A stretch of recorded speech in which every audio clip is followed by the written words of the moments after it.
Hello friends, आपका स्वागत है आपके अपने YouTube channel Indian investor hub में।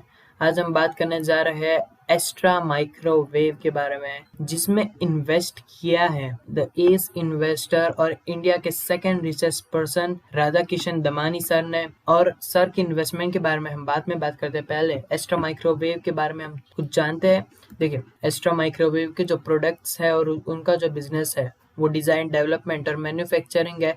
उनका जो बिजनेस है वो डिफेंस, स्पेस, मेटेरोलॉजी और टेलीकम्युनिकेशंस में। अब देखिए, डिफेंस में कैसे कंपनी रेडियो फ्रीक्वेंसी की जो मशीन्स यूज होती है, जहाँ पे हमें पता चलता है कि सपोज 100 मीटर्स की रेंज है तो उनमें कोई एरोप्लेन या कुछ आ रहा है या नहीं, ऐसी सब डिवाइसेस कंपनी बनाती है। मेटेरोलॉजी यानी कि वेदर कैसा होने वाला है। टेलीकम्युनिकेशन के जो सिग्नल्स आते हैं उनके लिए जो सैटेलाइट्स या ऐसा कुछ होता है, छोटी मोटी चीजें, वो भी कंपनी बनाती है। एस्ट्रा माइक्रो की स्टार्टिंग 1991 में हुई थी। एस्ट्रा माइक्रोवेव की शुरुआत इसलिए हुई थी क्योंकि एस्ट्रा माइक्रोवेव ने डिफेंस में एक अच्छी अपॉर्चुनिटीज और टेलीकॉम कंपनीज के रिवॉल्यूशन में एक अच्छा स्कोप देखा, इसलिए एस्ट्रा माइक्रोवेव की शुरुआत हुई थी। कंपनी का जो मार्केट कैप है वो 1060 करोड़ है। फ्रेंड्स, हम लोग आ गए screener.in की साइट पे। अब हम देखते हैं कि कंपनी के जो रेवेन्यूज है वो कैसे है और कंपनी कैसा परफॉर्म कर रही है पिछले कुछ सालों से। देखिए फ्रेंड्स, यहाँ पे हम देख सकते हैं कि कंपनी में जो दिसंबर 19 का जो क्वार्टर है उसमें कंपनी ने 151 करोड़ के रेवेन्यूज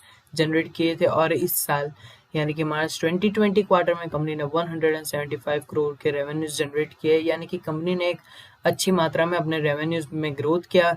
देखिए, इसके पहले क्वार्टर में भी कंपनी ने 110 करोड़ के रेवेन्यूज जनरेट किए। अब देखिए, इस कंपनी में जो खास बात हमने देखी कि कंपनी डिफेंस सेक्टर में, और जैसे कि हम देख सकते हैं कि इंडिया चाइना टेंशन के लिए डिफेंस पर सरकार अपना बहुत ध्यान दे रही है, इसलिए इस कंपनी को डिफेंस रिलेटेड बड़े कॉन्ट्रैक्ट्स मिलने की उम्मीद है और इसलिए हमें इस कंपनी पर नजर रखनी चाहिए। अब देखते हैं कि यहाँ पे एक बहुत बड़ा हमें डिक्लाइन देखने को मिला है। ये सीधा आप देख सकते हैं more than 75% of revenue company ने खो दिया अपना, और इसलिए कंपनी में जो ऊंच नीच बहुत आई है। पर कंपनी ने सितंबर 19 से हम देख सकते हैं कि 3 क्वार्टर में कंपनी ने बहुत बड़ी और अच्छी मात्रा में कंपनी ने अपने रेवेन्यूज में ग्रोथ किया है। अब देखते हैं नेट प्रॉफिट्स के लिए। तो देखिए, हम देख सकते हैं कि कंपनी का सितंबर 19 में जो नेट प्रॉफिट है वो 20 करोड़ था। उसके बाद कंपनी के नेट प्रॉफिट में ग्रोथ देखने को मिली हमें, और उसके बाद एक आया डिक्लाइन। देखिए, हम देख सकते हैं कि ऑलमोस्ट आधे से भी कम हो गया है कंपनी का नेट प्रॉफिट। देखिए, ऑलमोस्ट आधे से भी कम हो गया है कंपनी का।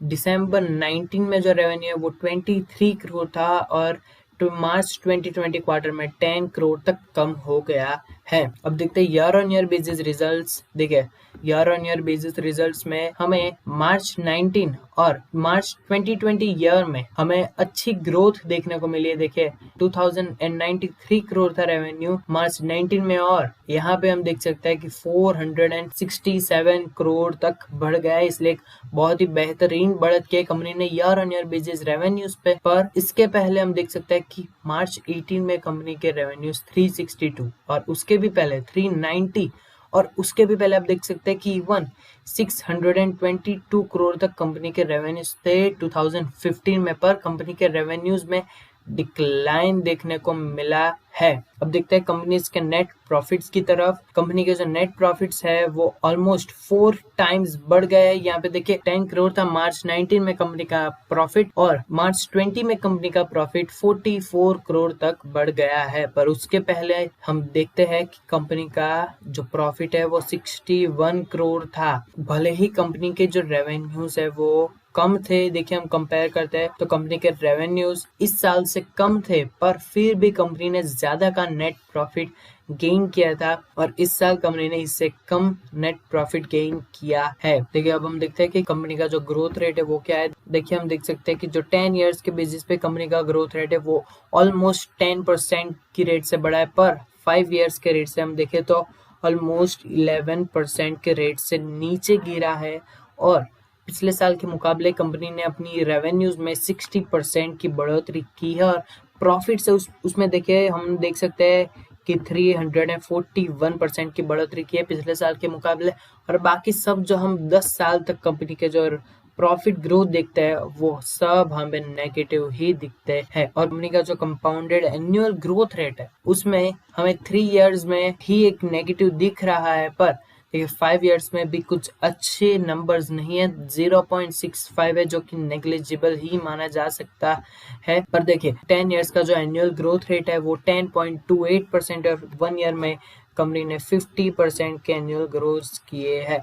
और रिटर्न ऑन इक्विटी भी हम देख सकते हैं 5% 5 इयर्स के रेट से 11.66% के रेट से बढ़ा है जो कि कम है, और 3 इयर्स के रेट से 8.26 के रेट से बढ़ा है, और लास्ट ईयर के मुकाबले इस साल सिर्फ 0.56% के रेट से ही बढ़ा है। अब देखते हैं कंपनी के बोरिंग्स के बारे में। तो कंपनी ने बोरिंग्स तेजी से बढ़ाई है। देखिए 17 करोड़ से लेके कंपनी ने 55 करोड़ तक अपनी बोरिंग्स बढ़ा दी है, जो कि बहुत ही नेगेटिव बात मानी जा सकती है। उसके पहले हम देख सकते हैं कि कंपनी की बोरिंग्स 138 करोड़ तक थी, पर कंपनी ने 95 और फिर उसके बाद 17 करोड़ तक कंपनी ने अपनी बोरिंग्स कम कर दी थी, जो कि बहुत ही जल्दी कंपनी ने अपनी बोरिंग्स कम की थी ईयर ऑन ईयर बेसिस पे। अब देखते हैं कंपनी का जो नेट कैश फ्लो है वो कैसा है। कंपनी ने मार्च 18 में 20 करोड़ का नेट कैश फ्लो रिपोर्ट किया था, और मार्च 19 में कंपनी ने -12 करोड़ का नेट कैश फ्लो रिपोर्ट किया है। तो फ्रेंड्स अब हम आ गए टिकर टेप की साइट पे। देखिए यहाँ पे हम देख सकते हैं कि कंपनी का जो मार्च 24 का प्राइस था वो 48.55% है। उसके बाद से कंपनी ने 152% का रिटर्न दिया है। यानी कि आप देख सकते हैं केवल कंपनी ने 3-4 महीने में इन्वेस्टर्स का पैसा दुगने से भी ज्यादा किया है। देखिए और कंपनी की जो मार्केट कैप है वो 1060 करोड़ है। कंपनी का पी रेशियो 24.09% है, और सेक्टर का पी 19.86% है। यानी कुछ ज्यादा फर्क नहीं है, पर फिर भी हम एक्सपेंसिव मान सकते है थोड़ा। अब देखते हैं कंपनी की शेयर होल्डिंग पैटर्न। तो देखिए हम देख सकते हैं कि कंपनी में जो प्रमोटर्स की जो शेयर होल्डिंग है उसमें हमें डिक्लाइन देखने को मिला है। सितंबर 19 क्वार्टर में कंपनी के प्रमोटर्स की शेयर होल्डिंग 12.82% थी। उसके बाद प्रमोटर्स ने अपनी होल्डिंग 9.88% तक कम कर दी, और उसके बाद हम देख सकते हैं कि 10.05% तक प्रमोटर्स ने अपनी शेयर होल्डिंग कर दी। इसलिए और कंपनी की जो शेयर होल्डिंग है वो 10 to 15 की रेंज में है, जो कि एक अच्छी बात नहीं है। और देख सकते हैं कि कंपनी के 0 प्लेज शेयर्स है। चलिए फ्रेंड्स अब हम देखते हैं कि मिस्टर दमानी का जो स्टेक है वो एस्ट्रा माइक्रोवेव में कितने परसेंटेज है। देखिए हम देख सकते हैं कि जो एस इन्वेस्टर है और जो सुपरमार्केट चेन डीमार्ट के मालिक है राधा किशन दमानी जी, जो कि एक सक्सेसफुल इन्वेस्टर और एक सक्सेसफुल बिजनेसमैन है, उनका स्टेक कंपनी में 1.03% का है। मार्केट कैप जो कंपनी का है वो 1060 करोड़ है, और जो राधा किशन दमानी जी का जो स्टेक है वो 1% के हिसाब से अगर हम देखें तो अराउंड 100 करोड़ है।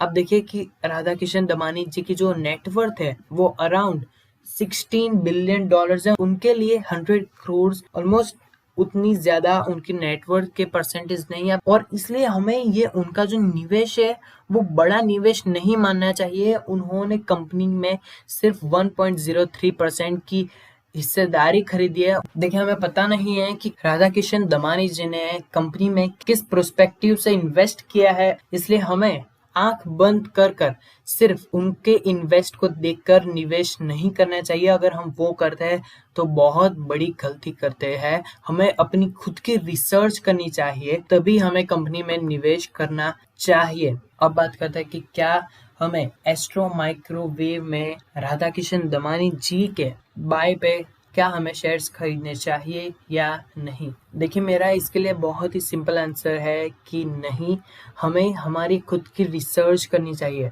और अगर आप ऐसा भी पूछेंगे क्या हमें एस्ट्रो माइक्रोवेव में अपने स्टेक खरीदने चाहिए या नहीं, देखिए मैं एस्ट्रा माइक्रोवेव में एक शॉर्ट टर्म प्रॉफिट के लिए देखता हूं, और वो भी जब मौका दिखे तब। मैं एक्स्ट्रा माइक्रोवेव में लॉन्ग टर्म प्रॉफिट्स के लिए नहीं देखता हूं। अब देखिए फ्रेंड्स हमने ऐसा भी देखा कि कल राधा किशन दमानी सर के शेयर में 1% के होल्डिंग होने की वजह से शेयर्स में 4% का उछाल देखने को मिला है। अब देखिए कि किसी दिग्गज इन्वेस्टर जैसे कि राधा किशन दमानी जी, राकेश झुनझुनवाला जी, उनके खरीदने से उन शेयर्स में देखिए कैसे स्ट्रॉन्ग बढ़त देखने को मिलती है। और ये बढ़त कैसे देखने को मिलती है कि हमारे जैसे रिटेल इन्वेस्टर्स उनको देखकर अपने भी पैसे इन शेयर्स में लगा देते हैं, रीजन जाने बिना कि उन्होंने अपने पैसे इन शेयर्स में क्यों लगाए होंगे। और हमें हमेशा अपना खुद ही फंडामेंटल एनालिसिस करना चाहिए। देखिए ये थी मेरी राय, और बाकी आप पर है कि आप किस प्रोस्पेक्टिव से इसमें इन्वेस्ट करते हैं या नहीं। हमें कमेंट में ज़रूर बताइए अगर आपने इन्वेस्ट किया है कि आप क्यों इन्वेस्ट कर रहे हैं, और अगर आपने इन्वेस्ट नहीं किया हो तो क्यों नहीं इन्वेस्ट कर रहे, ताकि हमारे जो व्यूअर्स है वो भी देख सके कि क्या कंपनी में निवेश करना सही है। या सब्सक्राइब कीजिए हमारे चैनल को और बेल आइकन को प्रेस कर दीजिए ताकि आप शेयर मार्केट से रिलेटेड कोई भी अपडेट मिस ना कर दे।